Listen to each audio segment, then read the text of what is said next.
July 1991. The Texas heat shimmered off the asphalt like liquid glass as Detective Ray Hollis pulled his unmarked Crown Vic onto County Road 214, 20 miles outside of Cedar Bend. The sun was setting behind endless fields of mesquite and wire fencing, casting a red haze across the landscape. Hollis didn't know it yet, but the discovery he was about to make would haunt the county for the next 3 decades. A farmer named Earl Benson had called dispatch around 6:40 p.m. He'd found what looked like a burned-out pickup near his irrigation pond. When Hollis arrived, the air smelled of gasoline and scorched rubber. The truck's frame was still warm. On the ground beside it lay a melted badge case and a rusted revolver half buried in the mud. Inside the cab, investigators found the charred remains of a man later identified as Deputy Mark Ellison, 33 years old, husband, father of 2, missing for 2 days. At first, the sheriff's office called it a tragic accident, maybe a patrol truck fire caused by engine failure. But Hollis, only 3 years on the force, noticed details no one else seemed eager to question. The fuel line had been cut with a clean blade, and the driver's door lock showed signs of forced entry from the outside. Whoever torched that truck wanted Mark Ellison dead. By week's end, the Texas Rangers joined the investigation. They combed the property, interviewed Ellison's colleagues, and built the usual theories: drug retaliation, wrong place, wrong time, disgruntled ex-inmate. Nothing fit. Ellison wasn't working narcotics. He handled property crimes. He had no known enemies, no debt, and a reputation as straight as the highway that ran through Cedar Bend. Then came the twist that froze everyone. The county evidence clerk found Ellison's case notebook in his locker at headquarters. The last entry, scrawled 2 days before his death, read, "Follow up on Keller Farm lead, warehouse inventory. Possible inside connection." It didn't specify what Keller Farm meant. The sheriff ordered silence. Hollis, however, copied the note by hand before the file was sealed. Rumors spread through the small department that Ellison had stumbled onto something internal, maybe stolen evidence, maybe corruption. But with no suspects and a rising body count from unrelated county cases, the murder slowly drifted into the unsolved pile. The only person who refused to move on was Hollis. For years, he carried Ellison's photo in his wallet, a reminder of unfinished work. Every anniversary, he visited the site off County Road 214, the grass now grown over the blackened patch where the truck had burned. Locals called it Deputy Hill. Teenagers told ghost stories about headlights that appeared on foggy nights. To Hollis, it wasn't legend. It was a warning that truth buried too long becomes folklore. By 1995, the case had cooled completely. Files sat collecting dust in the evidence cage. Hollis was transferred to homicide in neighboring Travis County, but never stopped chasing Ellison's ghost. Whenever a new lead crossed his desk, a corrupt deputy, a weapons theft, a cover-up, he compared details to that burned-out Ford. Nothing ever matched. 2 decades passed. In 2014, the Cedar Bend Sheriff's Office underwent renovations, and boxes from the old evidence room were moved to storage. Among them was a small metal locker marked Fire Vehicle 91. A young clerk preparing the transfer pried it open and found a sealed brown envelope wedged behind a shelf panel. Inside was a 35mm roll of undeveloped film labeled Keller Farm, June 90. It had likely been collected from Ellison's belongings and never processed. When the negatives were digitized, 6 images emerged: aerial shots of a barn, stacks of oil drums, and men loading unmarked crates into a white van. One frame captured a clear license plate number. The vehicle belonged to Frank Doyle, a retired deputy who'd worked the evidence unit in 1991, the same man responsible for cataloging Ellison's final reports. Detective Hollis, now 57 and semi-retired, was called back as a consultant. The moment he saw Doyle's name, his pulse quickened. "He was the one who told me Keller Farm was a dead lead," Hollis muttered. He said Ellison was chasing rumors. Investigators tracked Doyle to a rural property outside of Abilene. He lived alone, widowed, drawing a modest pension. When questioned, he denied knowing anything about Keller Farm. But when shown the digitized photos, he paled. "I haven't seen those in 30 years, he whispered. A search warrant followed.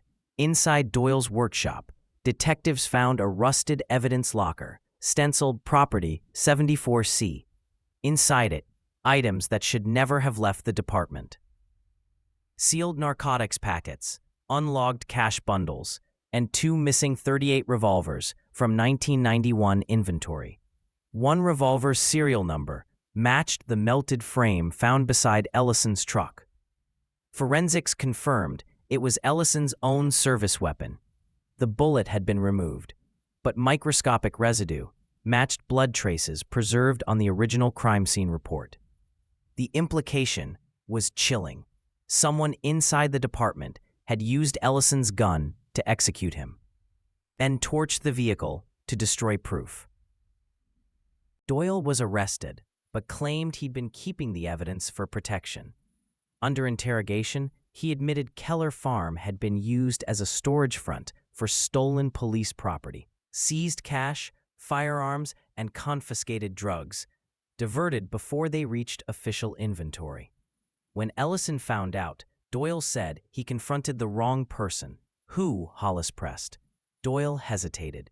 "You already know the name. He wore stars on his collar." The implication was unmistakable. The sheriff himself, Harold Grady, who'd retired a decorated public servant and now sat on the county commission board. But accusing a man that powerful, decades after the fact, required proof stronger than a dying deputy's notebook. The Texas Rangers reopened the entire file. They discovered multiple missing audit pages from 1991, all signed by Sheriff Grady and verified by Doyle. The warehouse photographs were dated June 1990, placing both men at Keller Farm months before Ellison's murder. If the timeline was right, Ellison had uncovered the theft ring, confronted Doyle, and been silenced before he could go public. News broke like wildfire. Corruption in Cedar Bend, cold case reopened after 23 years, flashed across local stations. Old deputies closed ranks. Grady called the allegations absurd lies from a bitter man chasing ghosts.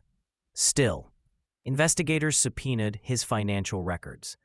Buried among property taxes and campaign contributions were unexplained deposits totaling $218,000 between 1991 and 1993.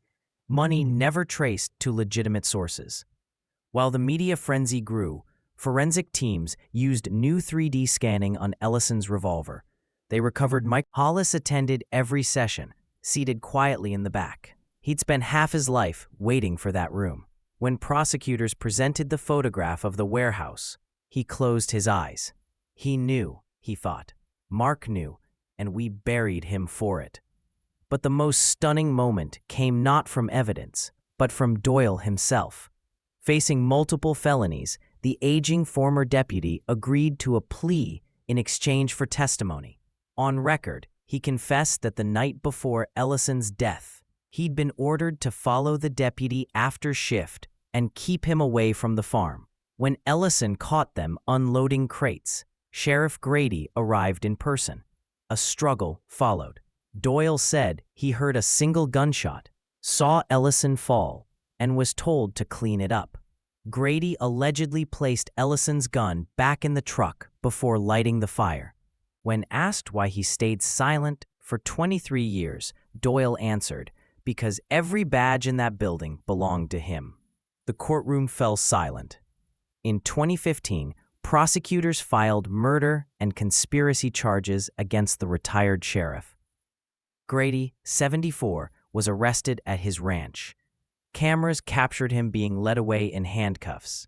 The same man who once pinned commendations on young deputies, now facing the crime he'd sworn to prevent. Cedar Bend had never seen anything like it. That night, Hollis drove back to County Road 214. Fireflies hovered over the grass where the blackened soil still marked the spot. For the first time, he didn't feel anger, only exhaustion. "We got you now, partner," he said quietly. "Took us a lifetime, but we got you." The trial was still months away, but the hardest part was done. The truth had finally surfaced. Yet, hidden beneath those layers of corruption was one final secret no one expected: a single envelope discovered in Sheriff Grady's safe during the search of his ranch, labeled Personal Ellison File. Inside were 5 photographs never entered into evidence, all taken the night of the murder. The last one showed Ellison kneeling beside his truck, hands raised, alive moments before the fire. Standing behind him, visible in the reflection of a flashlight beam, was a second shadow. Not Grady, someone smaller, someone Hollis recognized instantly. And that discovery would change everything the investigation thought it knew. The photo changed everything. Detective Ray Hollis stared at the enlarged image under the fluorescent lights of the evidence room, the air heavy with silence. On the wall, the photo captured the final seconds of Mark Ellison's life. The deputy kneeling beside his patrol truck, hands raised, head turned toward an unseen threat. Behind him, the reflection on a flashlight beam revealed a slender silhouette, the outline of a younger officer standing beside Sheriff Harold Grady. It wasn't just any deputy. It was Sarah Grady, Harold's daughter, a rookie officer in training in 1991. Hollis felt his pulse hammering in his temples. Sarah had joined the department under her father's supervision, worked the clerical desk, and resigned abruptly 2 weeks after Ellison's death, claiming family reasons. She'd since built a quiet life in Dallas, married, 2 children, a job in corporate security. On paper, she was untouchable, but the photograph told another story. When investigators zoomed in, they noticed a faint glint near her hand, the outline of a revolver. The weapon's serial number wasn't visible, but its shape matched the same .38 service model Ellison carried. The Texas Rangers wanted to move cautiously. If Sarah Grady had been present at the scene, they needed hard evidence beyond a decades-old photo. Hollis insisted on handling it personally. "If she's involved, we owe Mark the full truth," he said. "No shortcuts." They tracked Sarah down in late 2015, living in a gated suburb outside Dallas. She answered the door in a white blouse, visibly composed when she saw the badges. "I figured this day might come," she said. "Come in." Inside her kitchen, sunlight streamed across polished counters and family photos. One picture caught Hollis's eye: Sarah as a child on her father's shoulders, both wearing cowboy hats. The image of innocence made what he had to ask feel heavier. "Miss Grady," he began softly, "were you with your father the night Deputy Ellison was killed?" She exhaled slowly.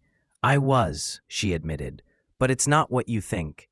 Her statement, recorded that afternoon, painted a picture far more complex than anyone expected. According to Sarah, her father had called her at 10 p.m. that night, asking her to meet him near Keller Farm. He told her one of his deputies had gone rogue and needed to be confronted before things escalated. She followed him there in his truck, unarmed. When they arrived, Ellison was already on the ground, his hands bound. She claimed her father ordered her to stay inside the vehicle. "Then I heard the gunshot," she said. "He came back shaking, told me to forget everything. He said it was self-defense, that Ellison pulled on him first. But I knew it wasn't true. He wasn't even bleeding when we got there." When asked why she'd stayed silent for over 2 decades, Sarah's voice broke. "Because he was my father," she whispered, "and I was 19. The confession detonated like a bombshell through Cedar Bend. For the first time, the full chain of events took shape. Sheriff Harold Grady had orchestrated a cover-up, using his own daughter as a shield. Doyle had disposed of the weapon and torched the truck. And an entire department, bound by loyalty or fear, had let the truth vanish into smoke. Prosecutors amended the indictment to include conspiracy and evidence destruction, with Sarah Grady listed as a cooperating witness. In exchange for immunity, she agreed to testify against her father and to reveal the full scope of the Keller Farm operation. The trial began in January 2016 under intense national scrutiny. Reporters packed the courtroom. Former deputies testified one after another. The prosecution built a timeline using warehouse records, missing inventory logs, and Doyle's confession, connecting every thread to Sheriff Grady's command. The defense tried to frame Ellison's death as an accident, claiming he was investigating alone and triggered the fire while tampering with seized evidence. But then the prosecution introduced Sarah's testimony. Calm but trembling, she recounted her father's rage, his threats, and the sight of Ellison on his knees in the dirt. "I was afraid of him," she said, her voice cracking. "He controlled everyone, even me." Across the room, Harold Grady sat motionless, jaw clenched, his once imposing frame diminished by age. When asked by the judge if he wished to respond, he simply muttered, "My daughter doesn't know what she saw." The words fell flat. Then came the moment that broke the case wide open. The discovery of hidden evidence buried within the department itself. A week into the trial, a retired property clerk named Deborah Hall contacted the DA's office. While cleaning out a filing cabinet from the old sheriff's office, she found a sealed envelope taped beneath the drawer. Inside was an unprocessed cassette tape labeled simply 214 Dispatch, July 17, 1991. When digitized, the recording revealed the missing 10:27 to 10:45 p.m. window from Ellison's final patrol. The static-filled audio captured a partial exchange. Ellison, radio, 214 Dispatch, I've got movement near the farm. Looks like county vehicles, requesting backup. Dispatch, copy 214. Identify personnel. Ellison, can't tell. One looks like the sheriff's truck. Pause. Muffled shouting, followed by a single gunshot. Unknown male, off mic. It's done. Burn it. The final voice matched a sample of Harold Grady's recorded statements from his 1989 campaign ads. The tape was irrefutable. When prosecutors played it in court, the room fell silent. Even the defense attorney removed his glasses, stunned. On the bench, Judge Merriman called for recess. Outside, news vans swarmed the courthouse steps. Headlines the next morning read, "Tape confirms sheriff ordered killing. Texas cold case blown open after 24 years." After 2 months of testimony, the jury deliberated less than 4 hours. On March 9, 2016, they returned unanimous guilty verdicts on all counts: first-degree murder, conspiracy, and destruction of evidence. When the sentence was read, life imprisonment without parole, Harold Grady sat expressionless, staring at his hands. As deputies escorted him out, he turned briefly toward his daughter. "You think they'll call you a hero for this?" he asked quietly. "You just buried the family. Name." Sarah didn't answer. She just whispered, "It was already buried." The verdict sent ripples through every small-town department in Texas. Training academies added new ethics sections titled the Ellison Rule, emphasizing transparency and evidence integrity. The state established a whistleblower fund for deputies reporting internal misconduct. The legacy of one man's murder reshaped law enforcement culture across the region. For Ray Hollis, it marked the end of a lifetime pursuit. He retired for good later that year, moving to a small house outside Austin. When journalists asked how it felt to see justice after 25 years, he said, "Justice isn't about winning. It's about finishing what someone else started." But one lingering question remained: the origin of the undeveloped film that had reignited the case. Analysts discovered the negatives weren't processed death, meaning someone inside the department had secretly developed them, then hidden the envelope behind the storage shelf. The inked label, Keller Farm, June 90, was written in a hand that didn't match Ellison's or Doyle's. A handwriting analyst compared it to employee records and found a 90% match with an evidence technician named Paula Harris, who'd resigned abruptly in 1993 after a clerical dispute. When tracked down in 2017, she confirmed she'd found the roll of film while cleaning Ellison's desk, but feared retaliation if she turned it in. Instead, she labeled it and hid it in the evidence locker, hoping someone honest would find it one day. "Looks like you were that someone," she told Hollis when they met for coffee years later. He smiled faintly. "Took a while, but I got there." That same year, the Texas State Police dedicated a memorial wall in Austin for officers who died due to internal corruption. Among the engraved names was Deputy Mark Ellison, EOW, July 17, 1991. Beneath it, etched in smaller text, "Truth cannot burn." On the day of the dedication, Sarah Grady attended quietly, wearing a black coat and sunglasses. She left a single note at the base of the memorial. "I'm sorry, you didn't die forgotten." She walked away before anyone recognized her. The camera fades on that image in the final documentary retelling. Hollis placing a hand on the stone, sunlight glinting off the letters. The narrator's voice, measured, calm, and haunting, closes the episode with words from Ellison's last notebook. "If you go digging for the truth in this county, don't expect to come back clean." The verdict should have closed the story, but for Cedar Bend, it only cracked open another layer of rot that had been festering for years. Within weeks of Harold Grady's conviction, state auditors descended on the sheriff's office.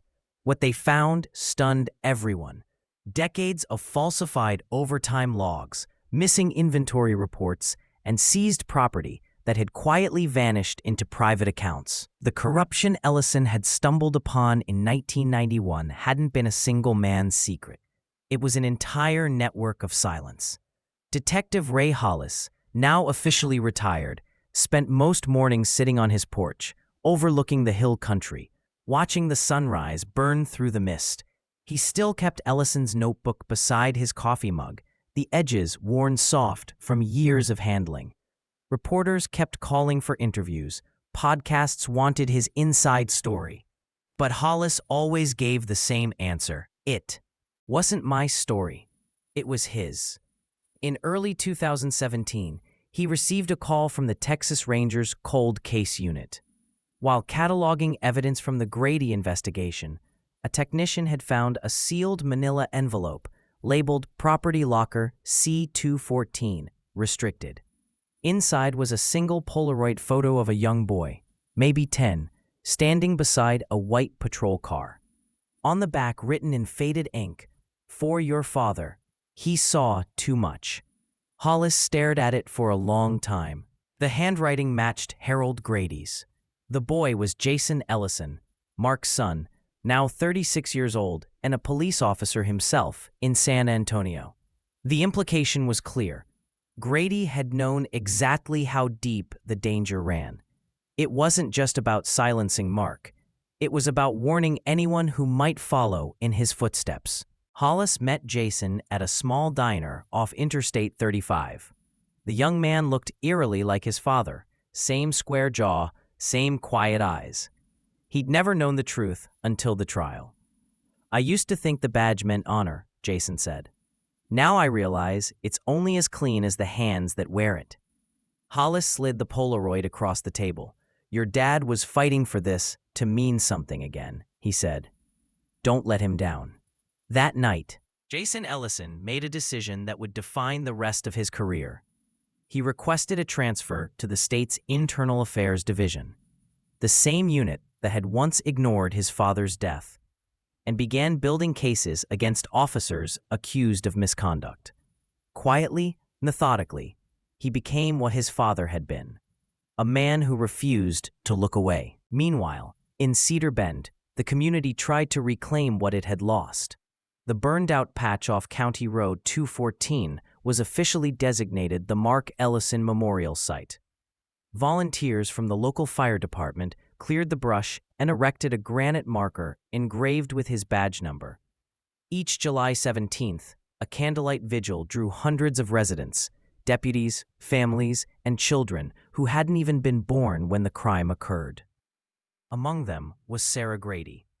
She never spoke at the events, never stood near the microphones. She always stayed toward the back, silent, head bowed. Some nights she left flowers. Other nights she simply stood in the dark, eyes fixed on the inscription. She never sought forgiveness, but her presence became its own confession. In 2019, 2 years after Grady's death in prison, the State Attorney General's office declassified hundreds of pages of transcripts from the case. Buried among them was a small memo addressed to R. Hollis, eyes only. It contained one final revelation. During the 2015 search of Grady's ranch, investigators had discovered audio tapes labeled Operations Keller. Most were routine, shipment logs, coded discussions about diverted evidence. But one recording, dated July 18, 1991, stopped everyone cold. A faint voice, unmistakably Grady's, could be heard dictating a message to someone unseen. The kid saw the wrong thing. If Hollis keeps digging, make sure the files disappear. He won't find the negatives. They're sealed where no one will ever look. The negatives, the same roll of film that surfaced 2 decades later. Someone inside the department had risked everything to preserve them. Without that act, the case would have stayed buried forever. When Hollis listened to that tape, he felt something rare for a man who'd lived his life among ghosts: gratitude. Even in the dirtiest systems, he said quietly, there's always one person who chooses right over safe. That fall, a documentary crew arrived in Cedar Bend to film the Ellison case, Justice After Fire. Hollis agreed to one final interview. Sitting in front of the camera, he didn't rehearse, didn't polish his words. You spend years thinking justice is a thing you catch, he said. But it's not. It's a shadow that keeps following the truth, no matter how long it takes to see the light. Ellison didn't die for nothing. He left a trail, and we just had to keep walking until it burned. The documentary aired statewide in 2020, reigniting public faith in cold case divisions. Tips poured in for other unsolved crimes, and the Mark Ellison Foundation, started by his children, began funding forensic training for rural departments. Across Texas, dusty evidence boxes were reopened, DNA retested, and forgotten names finally spoken aloud again. In 2023, the governor signed the Ellison Act, mandating digital archiving of all evidence older than 10 years. The law was simple: no more lost files, no more hidden negatives, no more ghosts left waiting in drawers. That same year, Hollis's health began to fail. He'd been living alone, his once steady hands now trembling from age. One evening, Jason Ellison visited him with a new badge in hand, a commemorative one bearing his father's number, engraved beneath the words, "Justice delayed, not denied." Hollis smiled weakly. "You made it mean something again," he said. "Your dad would be proud." Jason placed the badge on the old detective's desk beside the weathered notebook and whispered, "So would mine." Hollis passed away peacefully 3 weeks later. At his funeral, the procession stretched nearly a mile. Deputies from every corner of Texas, officers from neighboring states, and townspeople who'd grown up hearing the story of the man who wouldn't stop asking questions. When the ceremony ended, Jason Ellison delivered a short eulogy. Some heroes solve cases, others keep the light on long enough for the truth to find its way back. He looked out over the crowd and added softly, "Detective Ray Hollis did both." The final image of the case came years later. Drone footage over County Road 214 at dusk. The memorial below glowed with hundreds of candles, their reflections flickering across the pond where it had all begun. A narrator's voice faded in, steady and solemn.